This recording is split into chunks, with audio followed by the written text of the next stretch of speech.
So a ventilation system is used to remove air from a lab. So in the lab you have a hood, and air is drawn into the hood from the laboratory. It goes up, there's a damper, so I guess you could shut it off if you wanted to.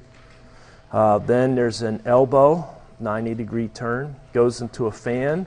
What's the purpose of the fan? Well, to draw it through the hood and through that damper and through that elbow, and then give it enough pressure to continue to push it through whatever straight run sections, whatever elbows, straight run section, elbows, also through a one-way check valve, such that the air, once it's pushed past the valve, won't turn around and come back. The valve will close if the air tries to flow back the other way. They have some pictures of check valves, and typically in water systems. Every big building like this, when SAWS supplies water to different businesses and buildings, one of the requirements in the building code is that you basically have a big check valve at the inlet. Once the water comes into your building, SAWS wants no way for that water to go back into the pipes and then distribute it to any other customer. So there's a lot of check valves out there in practice to keep things going only the one way, because it doesn't take too much. Something happens and then breaks, and then all of a sudden the flow is going opposite direction that you want. So there's a one-way check valve, another straight run. Then they have this teeing, so it's like flows coming here from another hood somewhere else in the building, and now this hood is joining it, and so it's a 90-degree tee. What's a tee? Like this, and there's 90 degrees, but they're showing a little bend in there to join in, and then it goes out. Okay? So that's the ventilation system. Is there water moving through this ventilation system or air moving through this ventilation system? Air. It's air. Can we solve a problem where we have instead of a pump with water, we have fan and air? Sure. Turbo machinery. Yeah, same principles. Do we have a problem with cavitation in air? Never. Water has problems with cavitation. Air doesn't have problems with cavitation. The inner diameter of the duct is given to be 150 millimeters, and there's no mention that anywhere it changes diameter. So everywhere it's 150 millimeters diameter with a surface roughness of 0.15 millimeter and a total length of about 25 meters, 24.5 meters. There are 3 elbows, 1, 2, 3 elbows. Each of those elbows have a loss coefficient of 0.21, K of 0.21, K of 0.21.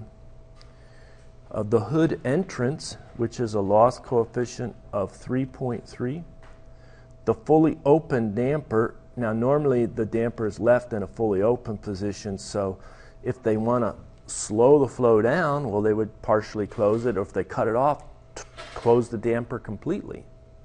But this is the K when it's fully opened. The 90-degree T has a K, let me write it up here, a loss coefficient of 0.36, and the one-way valve K of 6.6. So it looks like they're giving us a lot of information about minor losses through valves and fittings and elbows, and then the major loss through the straight run, total length of 24.5 meters. The performance data for the fan gives us fan performance curve, where the fan performance curve is H available equal to H naught minus a coefficient A times the volumetric flow rate squared. I see that I needed to put that minus sign right there, because when I plot this on a head versus volumetric flow rate scale, the fan does this. True or false? Isn't that the fan performance curve? It's kind of quadratic with its down. It's not increasing with increasing flow rate. So this is a mess up right there. It's a negative sign, where they give you the value of H naught, 60. Let me explore this a little bit more. H naught is equal to 60 mm W dot C dot. Okay, well, what is mm? Millimeters. WC. Water column. You're describing head in millimeters of water. Yep, you're describing head in millimeters of water column. This is very common in air systems. Typically, I'm going to trip on this because I want to say inches of water column. It's just inches, inches, inches of water column, all going in my mind and head, but I've got to condition myself. Okay, millimeters of water column. I can make that SI transition here. But in air systems, they measure air pressure with a manometer. And a manometer, typically for sensitivity, is not filled with a very dense mercury, but filled with a lighter water, such that you can see the changes much more clearly, right? So air systems have pressure ranges 1 or 2 inches of water column total. I mean, that's a lot of air pressure. You would think, what? The air system has only a couple inches, 2 inches of water column? That's a lot of pressure. In a building like this, maybe 4 inches of water column to really push the air through the whole system. Okay, and other ones maybe 5 inches of water column, but it's not a lot of pressure to motivate a lot of flow of air. That's just what it is to drive the system in fans. All right. And then this coefficient A has a value of 2.5 times 10 to the minus 7 millimeters of water column per LPM squared. LPM? Liters per minute.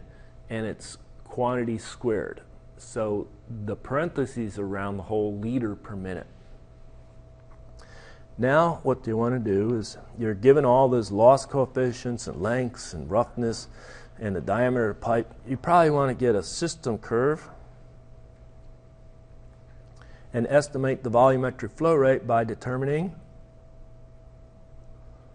the operating point and then read off that volumetric flow rate. That's what you want to do. So it says estimate the volume flow rate. What would be the symbol for our answer? We want to solve for AV at the operating point. What would be the units on AV? LPM. So we pick what we're going to symbol to make sense, and then we think about our units.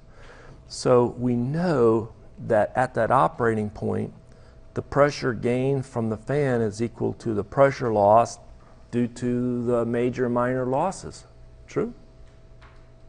So to get the pressure loss, that's the hard work. They gave us this equation for the pressure gain. That's right here, this head available. You could do pressure, you could do head. I like to talk pressure knowing that I can report pressure in millimeters of water column. I can report pressure in feet of water. I can report pressure in a lot of things. Okay? All right. So what I do to get this pressure loss is I'll start from 1. Hey, they conveniently gave me the location 1. And I'll end at location 2, and I'll do a modified Bernoulli equation. True? So let's just go ahead and do it. Now, this is air. I know that we do have gravity working, but the orientation of this system really doesn't matter, and the difference in pressure due to hydrostatics and air is negligible. It's negligible. Okay? But let's go through this. So we'll have that the pressure loss will be my major FL over D plus all of my minor. And I'm going to have the K of the hood. I'm going to have the K of the damper, the 3 Ks of the elbows, the K of the valve, the K of the T, and there's one more, which is when it comes out right here, it's coming out and dissipating into the air. True? I know that they didn't tell me there's a little cap on it. I expect there's a little cap on it, and then I would get a K of that cap. But essentially, all of that kinetic energy is going to be disposed of. And the way it's shown is it's just going to be a submerged discharge into a tank. What do you mean by submerged? Air jettisoning into air. So the kinetic energy that didn't exist at 1 in the room does exist at 2 and is going to be dissipated. So there's a K of 1. Maybe you just put an alpha there, or you just put a 1 there. What exactly is that again? It's coming out of this duct, this run right here, with the kinetic energy of 1/2 rho v squared, or v squared over 2 if you're looking at energy per unit mass or energy per unit volume. Okay, and then if we're going to work here, we're going to put either 1/2 rho v squared if we're interested truly in a pressure, or we'd put 1/2 v squared over g if we're interested in some sort of head like that. And so I think it's a lot easier to really just think pressure, pressure, pressure. So I'd put 1/2 rho v squared, and I put a PL for the pressure loss. Okay. Let me see if we understand this equation. The friction factor, I'm going to have to estimate.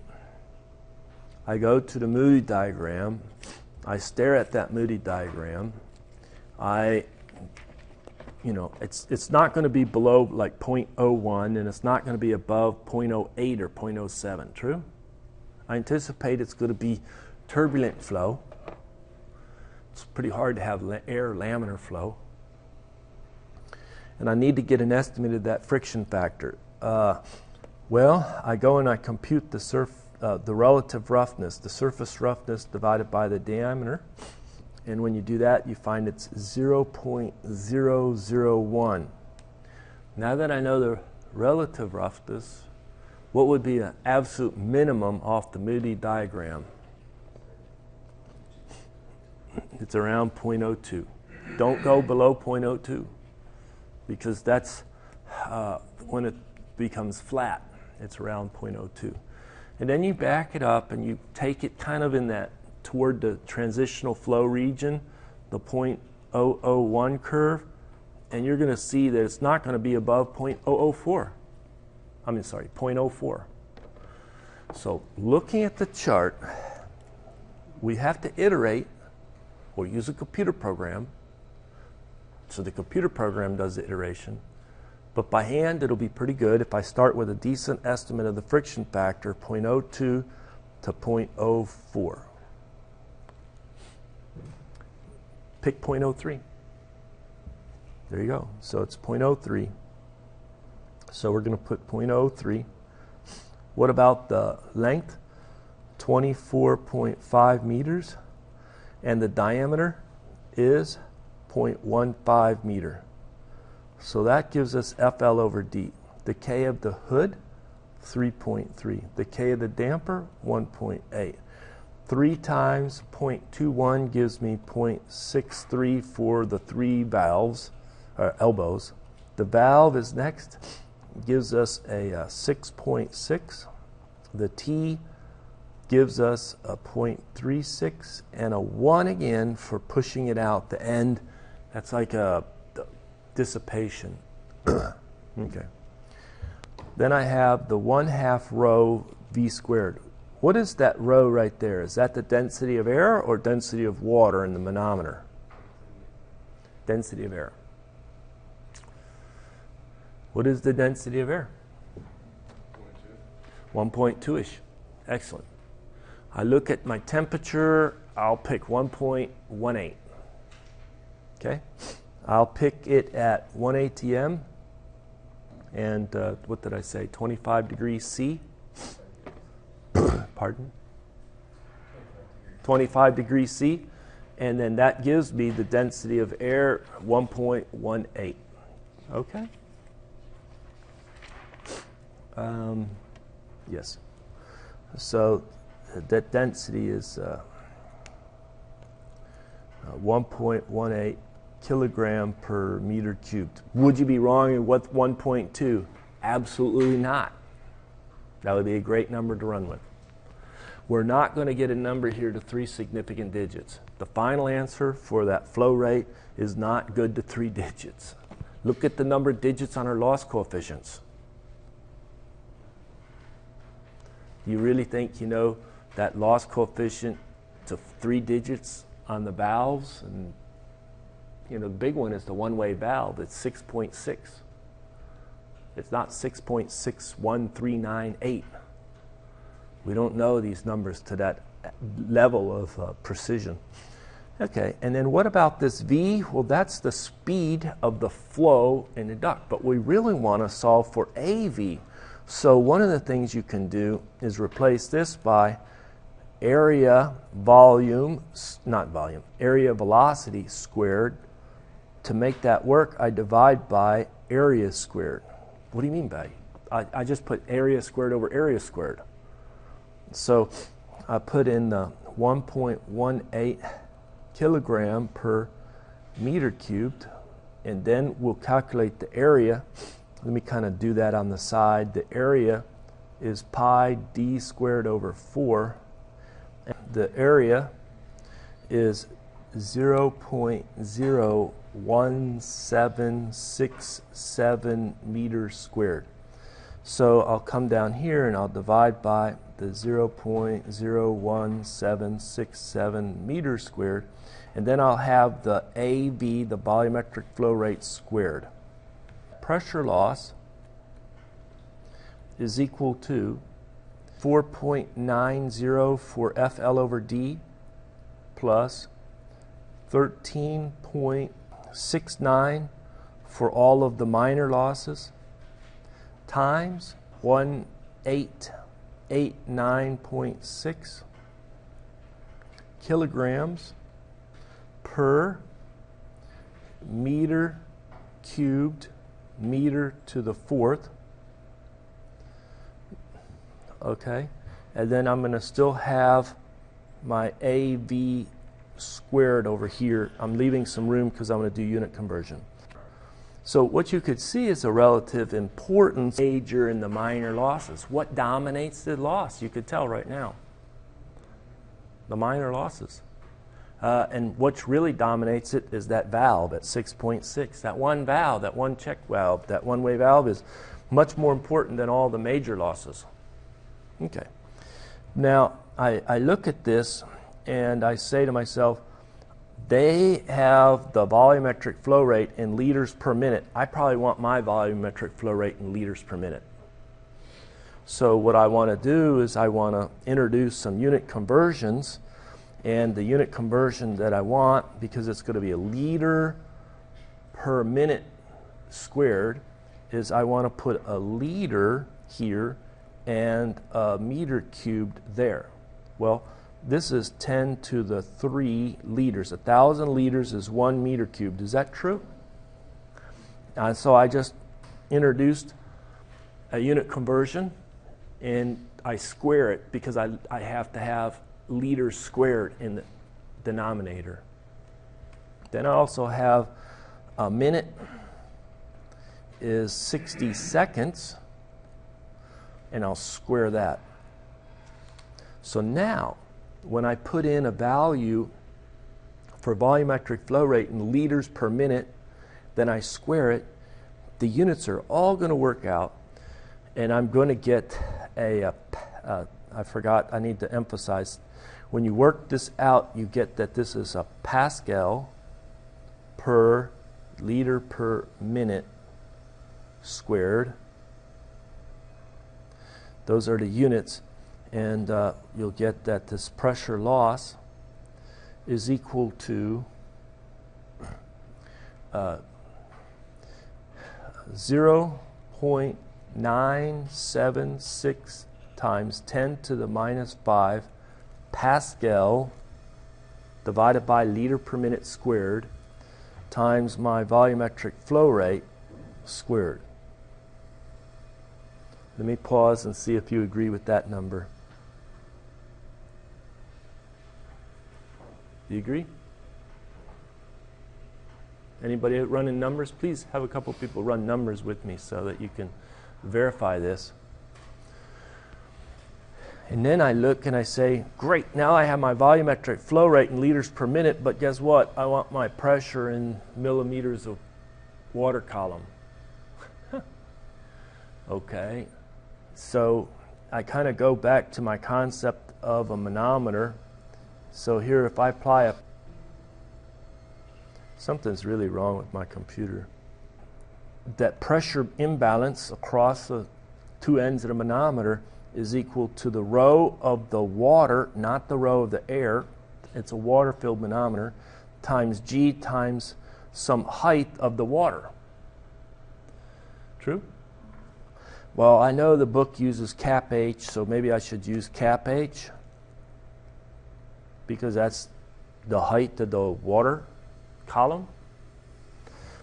So, so if I'm interested in putting in millimeters of water column, then do this. 1 Pascal is equal to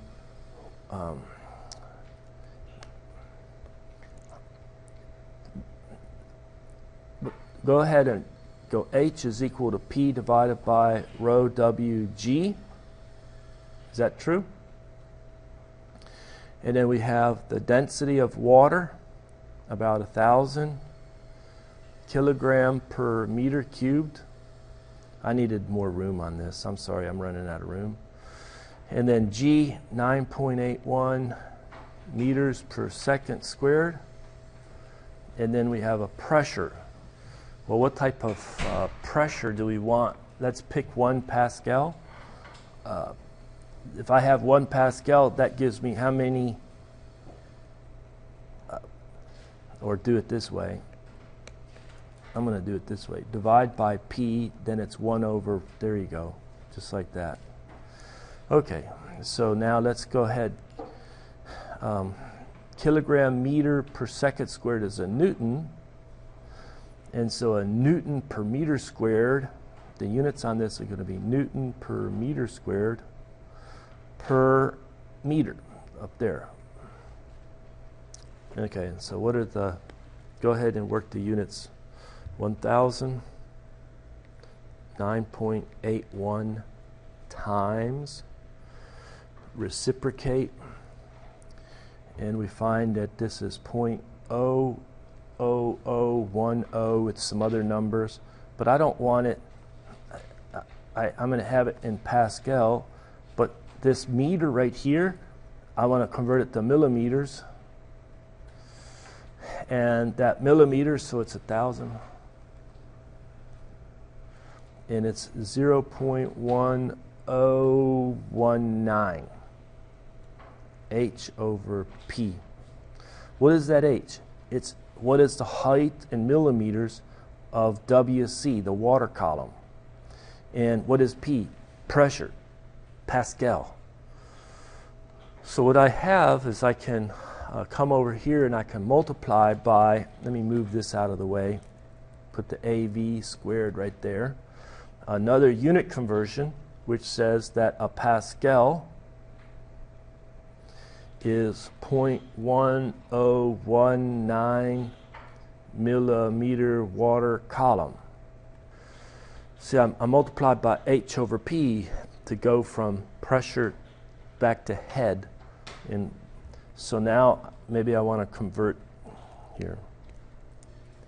And we get 9.95 times 10 to the minus 7 millimeter water column per liter per minute squared times the volumetric flow rate squared.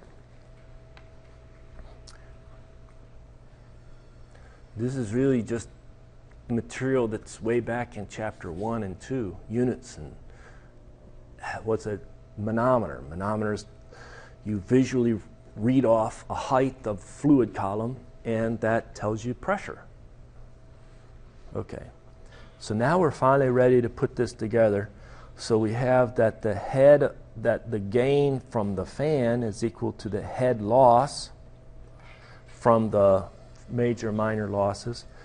The head gain was represented by H naught minus A volumetric flow rate squared.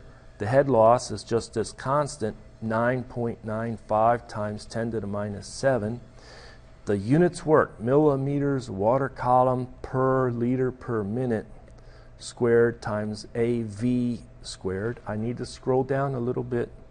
Let's substitute our numbers. So it was 60 millimeters water column for H naught minus the constant A, which was 2.5 times 10 to the minus 7 millimeters water column per liter per minute squared times the volumetric flow rate squared, equal to 9.95 times 10 to the minus 7 millimeters water column per liter per minute squared times the volumetric flow rate squared.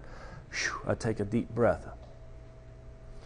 So now I'll just do the algebra to solve for the A to V. So you bring that over to the other side, right? And then you divide here. It'll be the volumetric flow rate will be 60 divided by 2.5 plus 9.95 times 10 to the minus 7 square root, and you find that the volumetric flow rate comes in at around 6,950 liters per minute.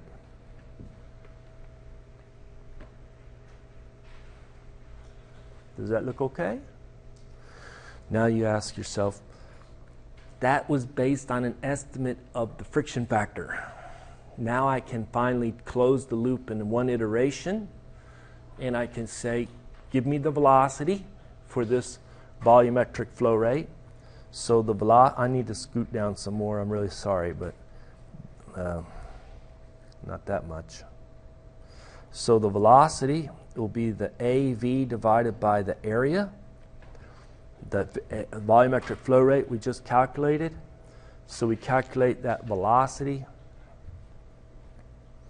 The velocity comes in at around 6.55 meters per second. That I can calculate the Reynolds number. The Reynolds number, rho A, not A, rho V D divided by mu, and I calculate it's around 63,000. I go back to my Moody diagram.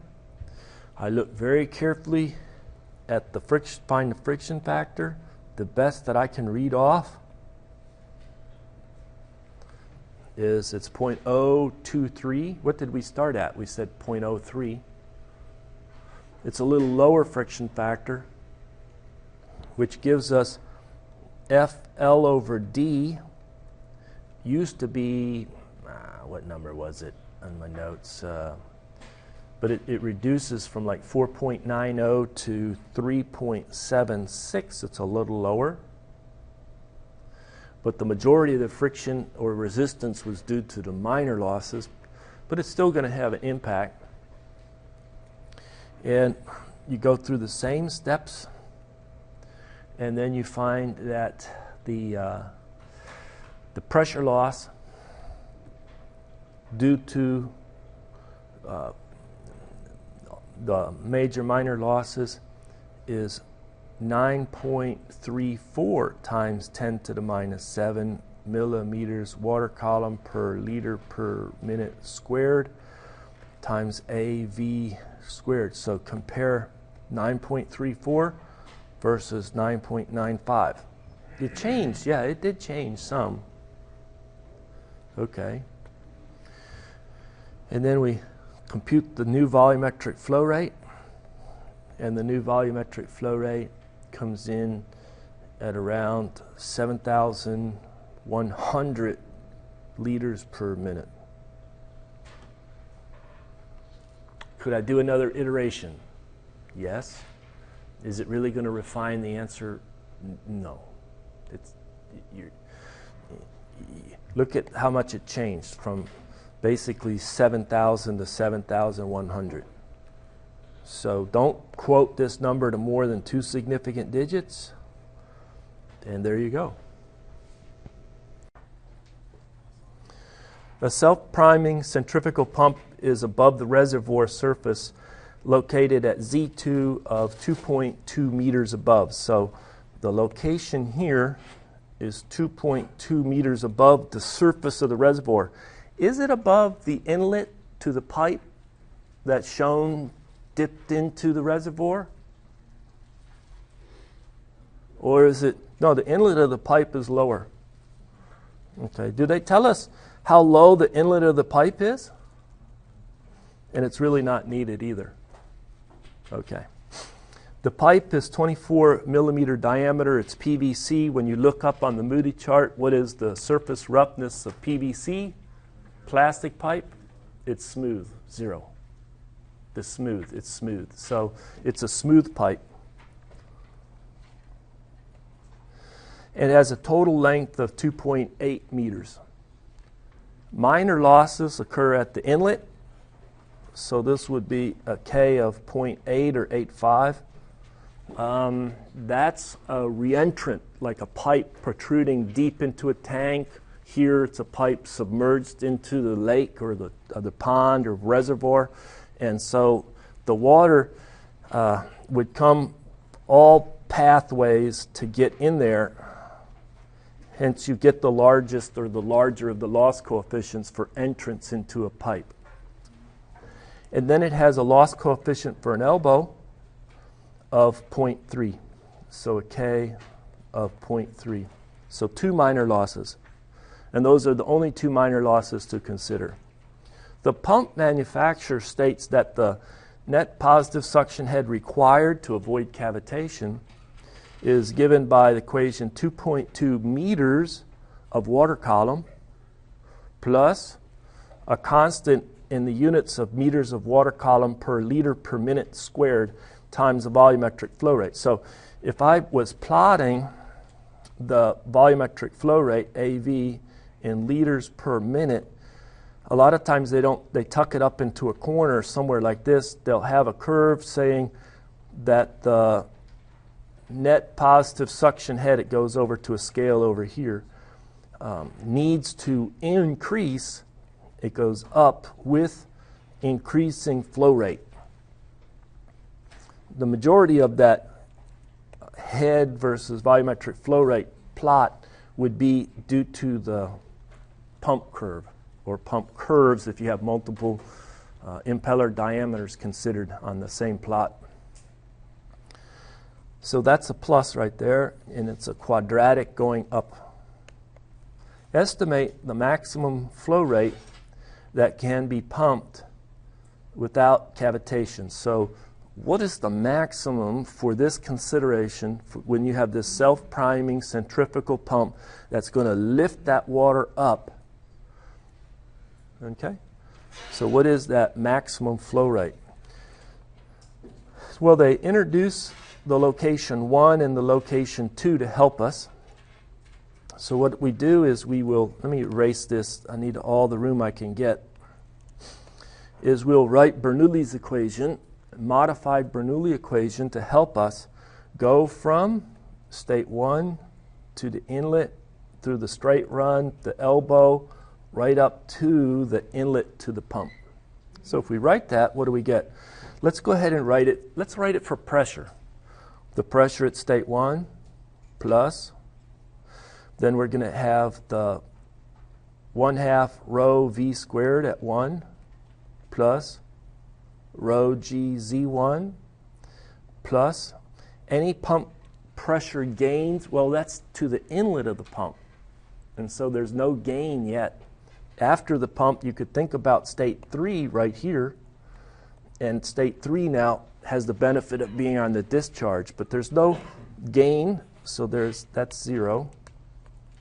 It's equal to the pressure at 2, 1/2 rho V2 squared plus rho G Z2 plus any pressure losses. True? Make sense? Okay, we could also write this equation by dividing by rho g. We'd have the pressure at 1 divided by rho g of water, the density and the gravitational acceleration. So what is this? Head 1.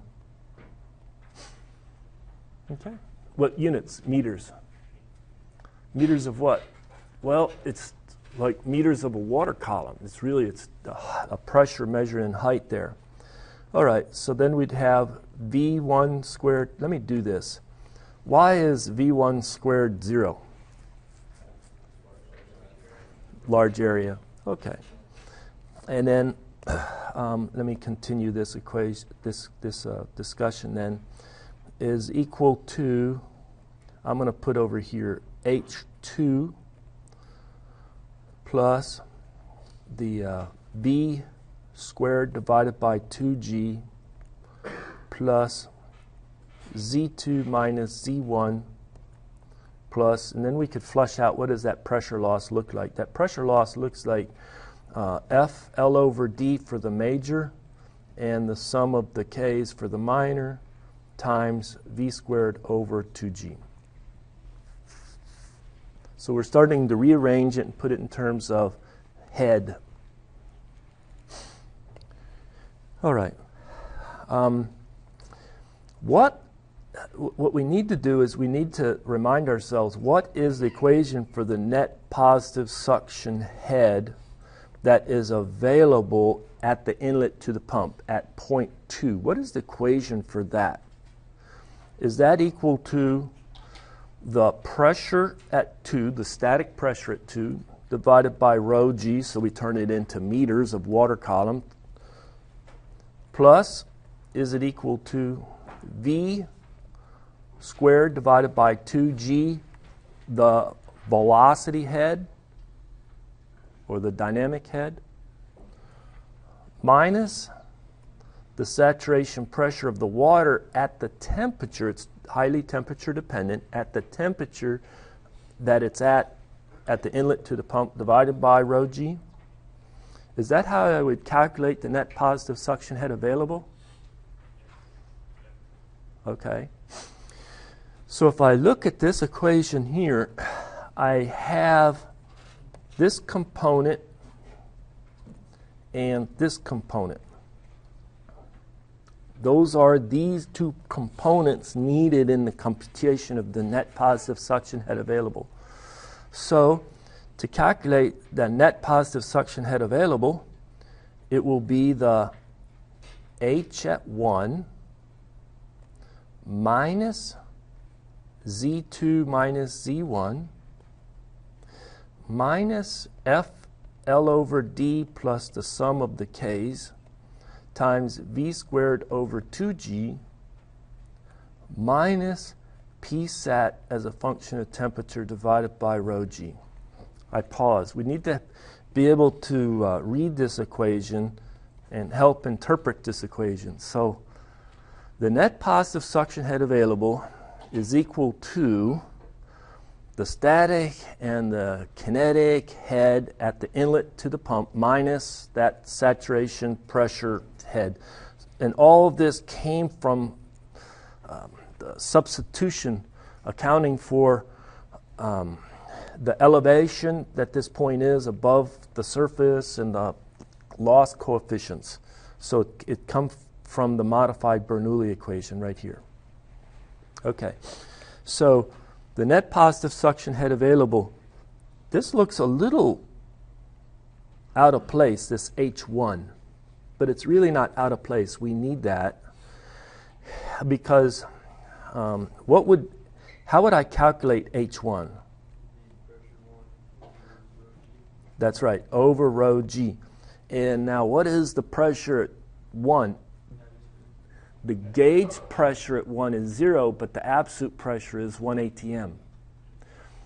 If I look at this pressure for the saturation pressure as a function of temperature, I look in the textbook and I find it's a whopping 3.17 kilopascal. Is that pressure gauge or absolute? It's absolute. And so this is one of those cases when you're calculating net positive suction head available, you really need to start and measure those pressures in absolute. Hence, that head one is in absolute water column head. So P1 is, let's say, 101.3 kilopascal. We'll assume the standard atmospheric pressure. And you divide by rho g, which is 9.81 kilonewtons per meter cubed. And what do you pick up? You pick up around 10.33 meters of water column. That's how you would interpret that. That's how you would interpret that. How can I interpret that? Well, let's do this. Let's put something that can apply a pressure to a manometer, and that manometer would be filled with water, and there's another pressure this open to on this end of the manometer. Okay. If both of those ends are open to atmospheric pressure, the water level's the same in both sides of that manometer. But if this is 0 kilopascal and this one is 101.3 kilopascal, then the water level will shift, and what we'll get is a height difference of a whopping 10.33 meters of water. How tall is 10.33 meters of water? Have I done this one when we talked about manometers? So is my height taller than 10.3 meters? No. Give me another height. How about the height from the floor to the ceiling in the front of this room? Is that greater or less than 10.3? It's less.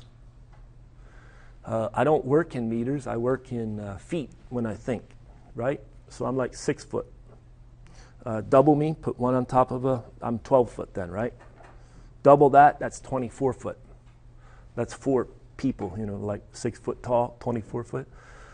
What is the height equivalent if you convert 10.33 meters to feet? What is that in feet? How about everybody do that? Just go ahead and do that if you have a calculator. Go ahead and convert meters, 10.33 meters into feet. Now those that SI, they think in meters, this is not that valuable of an exercise, but those that are saying, I can't visualize what is 10.33 meters.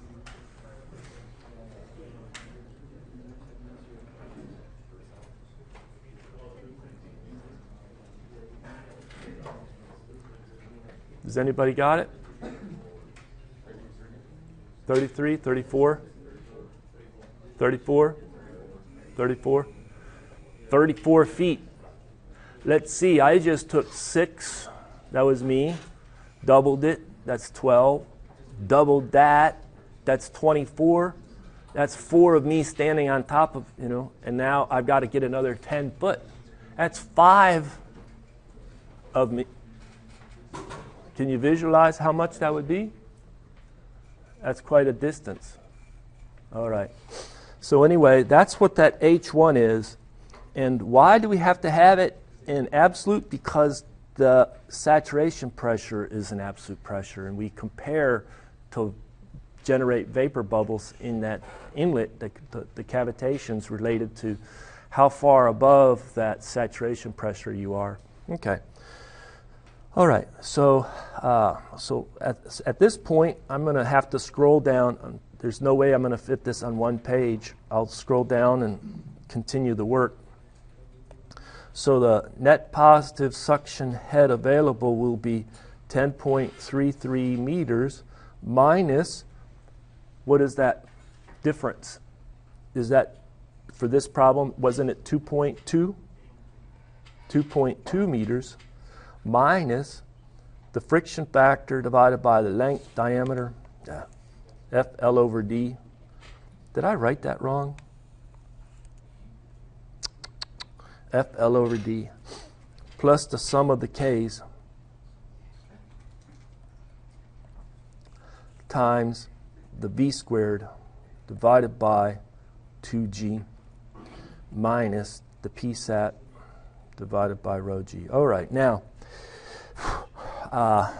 well, we have to do this. We've done it very similar before.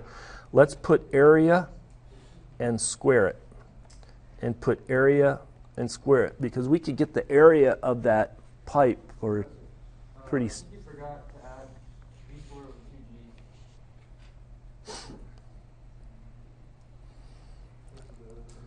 over 2G. This equation right here? Do I have an error? Never mind. Oh, I'm good. Keep your eyes open. I have plenty of errors. So, thank you for checking me. Okay, so we know what this number is, 3.17 kilopascal, and we could actually convert that. Let's do it right now. What is this in H? So 3.17, and you divide by 9.81. It's a whopping 0.323 meters. Okay. Now, on the side, we can do the area, pi d squared over 4, and the area comes in at 4.524 times 10 to the minus 4 meters squared. So we have that area. The G, we know. The F, friction factor. What am I going to do about that friction factor? I have to just look at the Moody chart and make an estimated or educated guess to start it. And I won't have to do it more than once. I'll be able to iterate once, and I'll get a pretty good answer. But your smooth tube, you suspect it's going to be turbulent flow. And so it can go all the way down at 0.01 or less, up to maybe 0.03, 0.0 something. So I grabbed 0.02. So to start, I guess that the friction factor is 0.02. Then let's go ahead and put these together. 10.33, 2.2 plus, and then subtract off that one. So I have 12.2, and then we're going to have minus 0.02 times, what was our length again? 2.8 meters divided by the diameter, 0.024 meters. And then we had a loss coefficient of 0.85 and a loss coefficient of 0.3. And then we'll have the volumetric flow rate. I'm going to kind of put it way out here because I want to do that same unit conversion, because they put the volumetric flow rate in liters per minute. So I'm leaving myself plenty of room. So we divide by 2, 9.81 meters per second squared, and 4.524 times 10 to the minus 4, square it. That gives us meters to the fourth. I need to even leave more room out here. AV squared. All right. Then I'm going to deal with unit conversions so that I can input my volumetric flow rate in liters per minute. So 1,000 liters is a meter cubed, but I need to square that. And then a minute is 60 seconds, and I square that.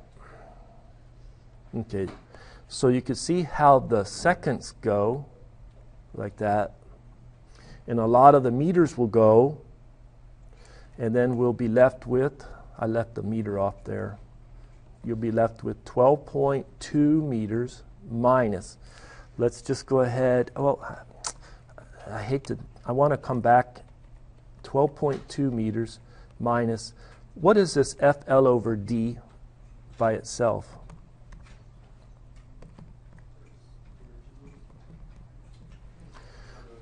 That's 2.33 plus 1.15. So when I add that together, it's 3.48.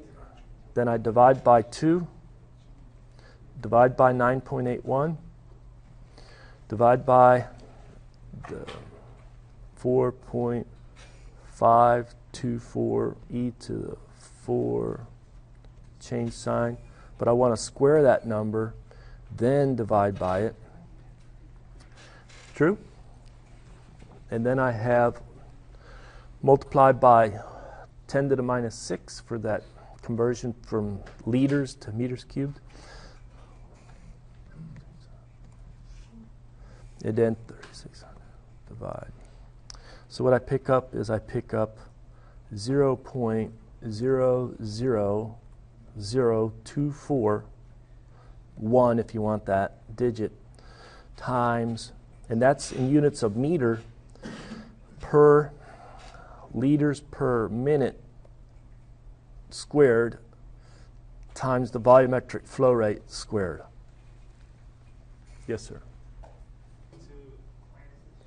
Oh, yeah, on the 12.2, that's incorrect. You're right. And so what is that? 7.81? 7.81, yeah. I should look at my notes. All right. And there you go. So that's how you calculate the net positive suction head that's available, estimating the friction factor. And this was our estimate of that friction factor. So now what do is we say, if we're going to have cavitation, available matches perfectly. That'll give us the maximum flow rate. So the equation for the net positive suction head that was required equal to the net positive suction head available gives us the 7.81 minus 0.00024. I'm going to drop those units, but it's AV squared equal to 2.2 plus 0.0013 AV squared. And you can now solve for the volumetric flow rate. And the volumetric flow rate comes right in at around 61.1 liters per minute.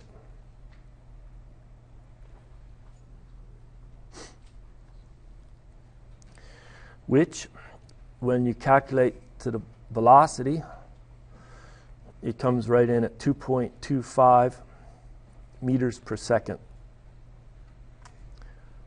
which you then estimate the Reynolds number, and it comes in at 6.1 times 10 to the fourth. And then go to the Moody diagram, and the friction factor should be around 0.02. Are you joking me? Oh, man. The first time I did it, I assumed it was 0.015, but I deviated from my notes, and I assumed it was closer to the actual value. And so the volumetric flow rate that I get when I would put in the friction factor is right around 60 liters per minute. Okay? Comes in at right at 60 liters per minute. When with a net positive suction head required of 6.9 meters of water column.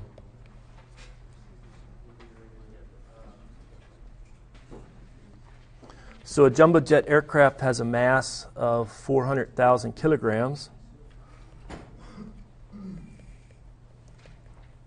When fully loaded, and with 400 passengers, and it takes off at a speed of 250 kilometers per hour. So that's our liftoff speed.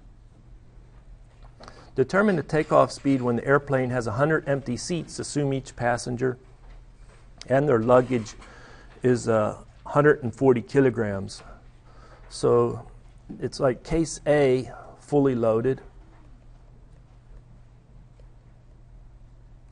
and case B, it's 100 empty seats. Okay, so the mass from the fully loaded to the new case with 100 empty seats is less, so it's the original fully loaded minus 100 times 140 kilograms. So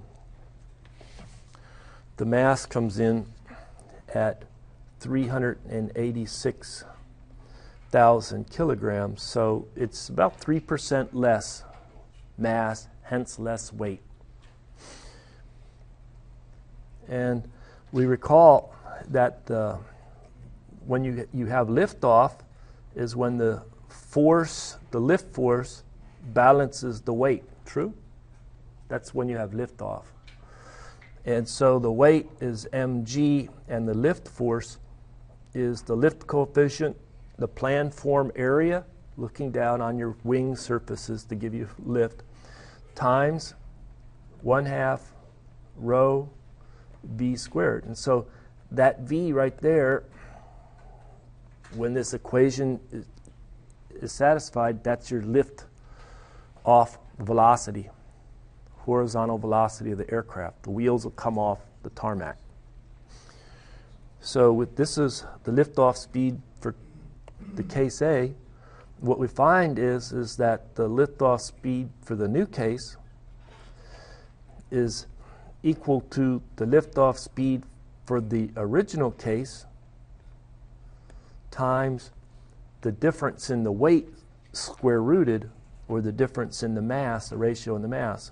So the mass of the B divided by the mass of A square root. And so it was 250. And you have 386,000.4. And you find that it's only 246 kilometers per hour. You're not going to really notice it. You'll have to get up to basically the same speed before you lift off. But it's slightly less because there's less weight in the aircraft. Make sense?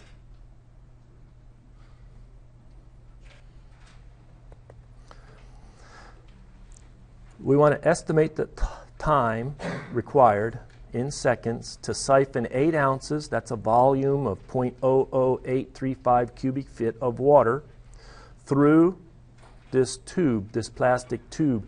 The plastic tube has a given diameter in inches and length in feet, and that tube is inserted into the water bottle as shown. So this is our water bottle with the water level up here. And the total minor loss coefficient is given to be 0.8 or 2.8. So if we were solving this problem, we would say, okay, I'm going to start from some reference plane, typically that surface, and then we'll get into the tube. There'll be a loss coefficient with getting into that submerged tube. It's around 0.8. Come up, there's going to be some bends. There's going to be a loss even in a smooth tube when you're taking that bend. There's a loss coefficient when you're doing a 90-degree turn. Remember, we'd use that elbow, 90-degree at about 0.3. But this is an uncertainty. If you twirled it, kinked it, whatever, you'd have more losses. Straight runs are nice. That's just a major loss. There's a valve here. Even if it's fully open, there's some loss there. But what they say is the total that would be the inlet, the bend, and the valve, and any other kinks, gives us a total minor loss coefficient of 2.8. Simplifies the problem. And so for water, they give the density and the viscosity. So if we're asked to estimate the time, if we solved for the volumetric flow rate and divided by the volume that we're asked to fill, this is a volume there, then we would have it solved. And so the volume that we're asked to fill is 0.00835 cubic feet. That's 8 fluid ounces. That's your cup sitting right down here. Okay. We have to get that volumetric flow rate through this siphoning tube. So we'll continue that Bernoulli, start at 1, go out to 2, and we'll write down the modified Bernoulli equation accounting for the losses. And so you have the pressure at 1 equal to the pressure at 2. Both of these are atmospheric pressure. Now, if they had a cork in there and they had gas on top of this surface and that was pressurized, well, then that's a different case. But both of them are open to atmospheric pressure. And then we're going to have plus 1/2 rho v squared. Well, that's a large diameter tank. At 1, that's 0. And over here we have the 1/2 rho v squared. So it's coming out with some velocity. We can't neglect that component right there. And then we have plus rho g z1 and rho g z2. And really that's what drives the difference in the elevation. Z1 greater than Z2 drives the flow. And then we have our pressure losses, which are going to be the FL over D plus we had just the sum of those minor loss coefficients given to us. That K is 2.8 times 1/2 rho V squared. I pause. Does that look okay, or did I miss anything? Look fine? So we'll rewrite it Z1 minus Z2 equal to 1 plus K plus FL over D 1/2 rho V squared. True?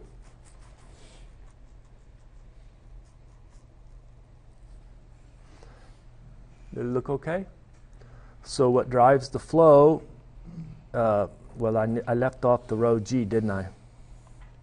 Did I leave off the rho G? Yeah. Okay.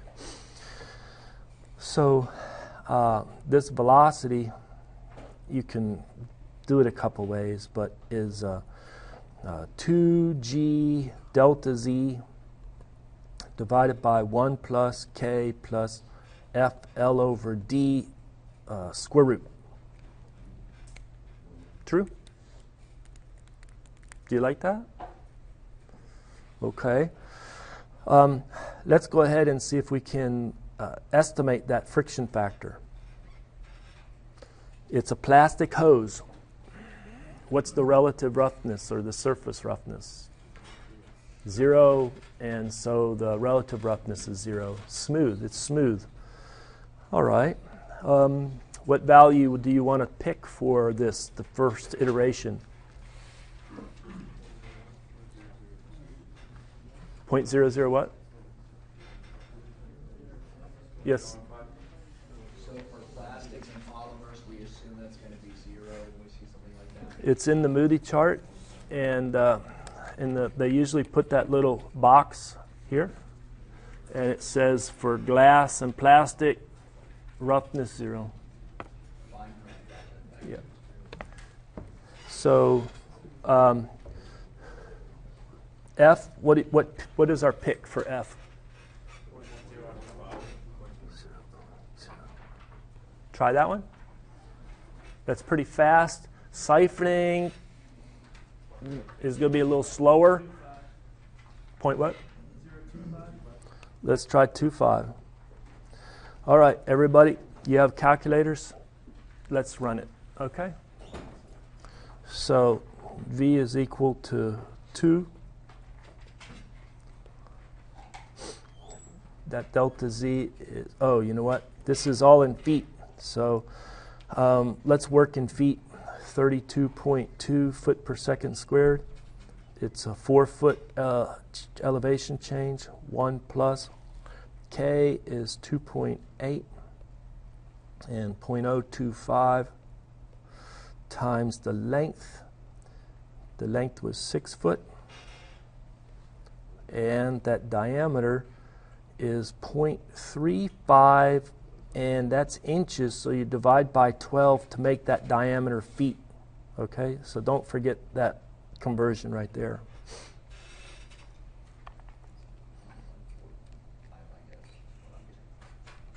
This is a plus right there.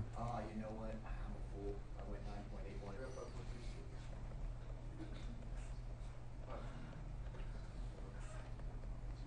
9.81. I heard a couple people 5.4, 5.36. Perfect, huh? Perfect. Now, before we calculate that time, let's go ahead and calculate the Reynolds number. And so I'm going to kind of go this way. So the Reynolds number is equal to the density rho at 62.4 or 62.3. Let's run 62.4. Okay. Then the diameter, or the velocity, sorry, 5.37. Then the diameter, 0.35 divided by 12. And then we have to put our viscosity. And from the table, the viscosity is 6.56 times 10 to the minus 4. Yes, those units work. So let's see what we get for Reynolds number. So what do we get for the... So that's our Reynolds number, and it's smooth, so the friction factor is 0.028, 0.027, 0.028, somewhere in there. And now let's just rerun it one more time with 0.028. And I have a velocity of 5.19. I'm going to call it 20 foot per second. Did I compute the area anywhere? Let me put the area up here. 0.000668 foot squared. I know there's a lot of zeros, but it didn't multiply that by my velocity. 0.00347 cubic foot per second. And so the time to fill it is that volumetric flow rate divided by the volume. Is that true? Yes, come on now. I can't believe I made that silly error. Volume divided by the volumetric flow rate. Sorry. How many people saw that, but they didn't want to correct the instructor, right? You didn't just let him go. He'll figure it out. So the time to fill is 2.4 seconds.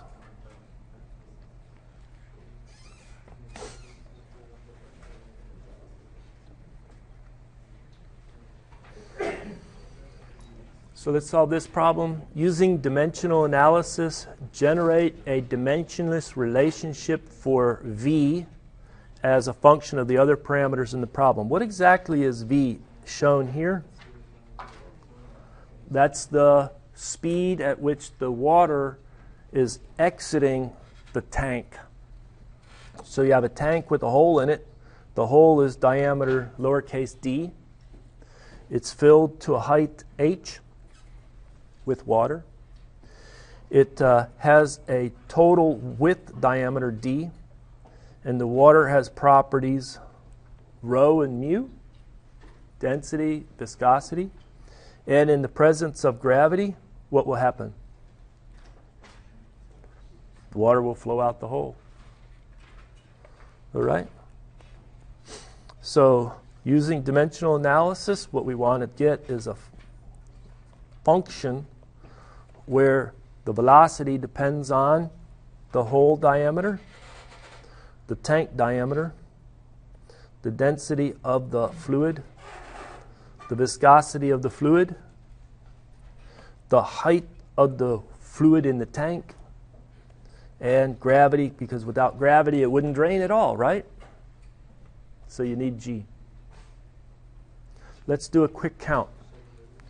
We have 1, 2, 3, 4, 5, 6, 7 parameters. Let's break down each of these parameters into the primary dimension of length, mass, time, temperature. Those four, somebody asked me, Professor, are you going to give us a dimensional analysis problem with something other than those four? No. Okay? Yes, theoretically the same tools are applied, but nothing with the amperes, luminous intensity, and candela, and moles. Those are the other three to make up the total of 7 fundamental or primary dimensions in all of science and engineering. So what is V? L for length, lowercase t for time. Is it length over time? Good. What is D? That's easy. Length. What is this other D? Length. What is density? Mass, lowercase m, divided by length cubed. Okay, viscosity. Mass, length, time. Good. Who had that? Is that from memory? Perfect. See? Well, it's not perfect that you memorize stuff, but it's perfect that you can recall. Oh, yeah, I remember I've used that that viscosity so often, right? What's it in SI? Newton per, well, you can do that too, but it's also kilogram per meter second. All right. What about H? And then G? Length over time squared. Did we get it right? Professor, if I make an error at this stage, you can't recover from an error that early, right? You got to just get this correct, okay? Now we do a count.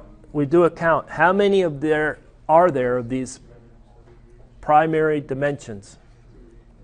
3. When you take the difference between the counts, you get 4. What do we expect 4 of? Pi groups. And I like to focus on the one you're going to build around, and I decide I'm going to build around V.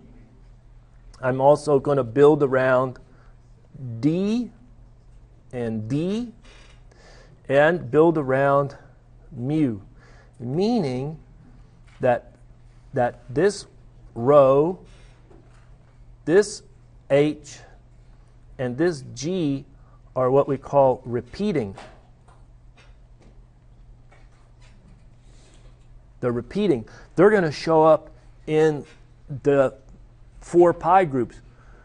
But each of the ones I circled in red will only be in 1 pi group. They're non-repeating. So it's not hard. Let's start with the first pi group. So the first pi group, I'll build around V. I look at that and I say, okay, V. That has units of length per unit time, true? Let me draw a line here to separate this off. All right. So it's length per unit time. I look at which I can use. I can only use the repeating. If I use rho, I've introduced mass, and I'm not going to get rid of it. So stay away from rho. I can use L, or I can use G. Let's get rid of the time first, okay? So if I multiply by 1 over the square root of G, what units will I get? Will I get time over length to the 1/2? And that I can say goodbye to time. Time is now goodbye. And now I'm left with using H to get rid of. So if I introduce 1 over the square root of h. That will be L to the 1/2. It's now dimensionless. So my first pi group, I'm going to write and say it's V divided by the square root of GH. Somebody says, I'm doing a little differently. Could I introduce a pi group which was V squared divided by GH?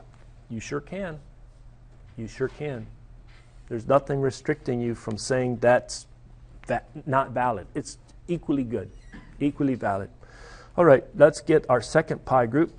Let's start with lowercase d. What are the units on lowercase d? Length. No time, no mass. This is almost too easy. How do you want to make it dimensionless? Divide by h. If I divide by h, so my pec, is this really that easy? Yep, d over h. Third pi group. Let's build it around cap d. That has units of length. Do I just divide by h, which is 1 over L? Sure enough. Third pi group is tank diameter divided by the height of the water in the tank. What about the last pi group? Well, we start around mu. I can start 1 over mu, or I can start with mu. Why would I start with 1 over mu? We are going to get the Reynolds number. We're going to get the Reynolds number. And in the Reynolds number, by definition, they put inertial over viscous. They could have put viscous over inertial to define it, right? It's like, you ever wonder why they call a house and a car? They could have said, hey, no, we drive houses and we sleep in cars. You know, so it's just, but whatever the word is, we're just going to start with 1 over mu, and let's build it out. So what do we get? We get that it's mass, length time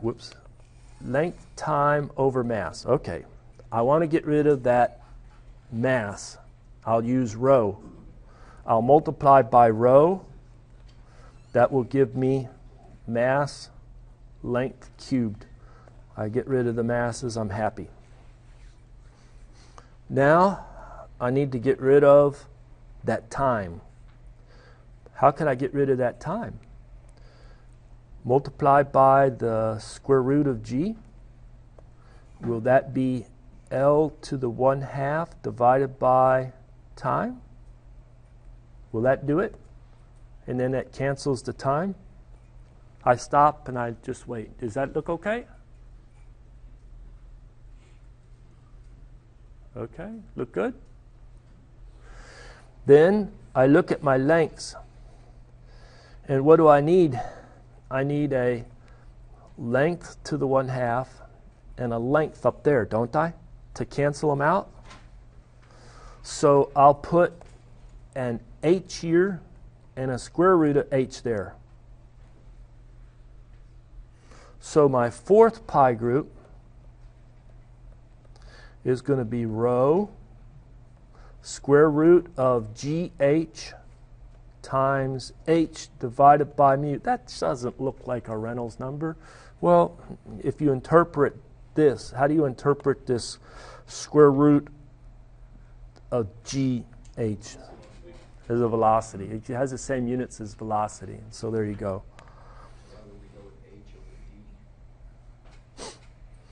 Once you pick your repeating variables and the ones you build around, don't start mixing them up.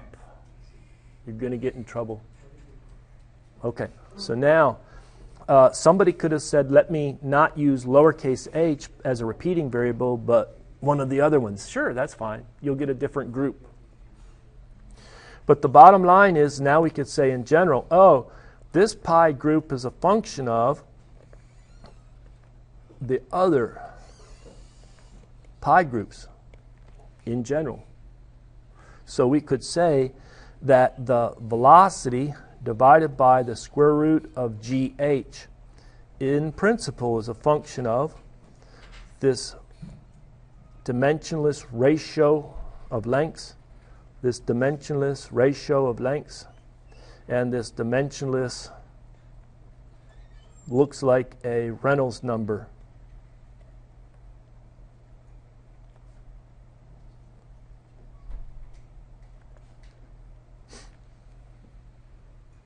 And that's what you would box and say, that's what you asked for. That's an expression of the dimensionless relationship between velocity v and the other parameters. There is a dimensionless velocity v. Oh, you know what? That was the last problem I have worked out.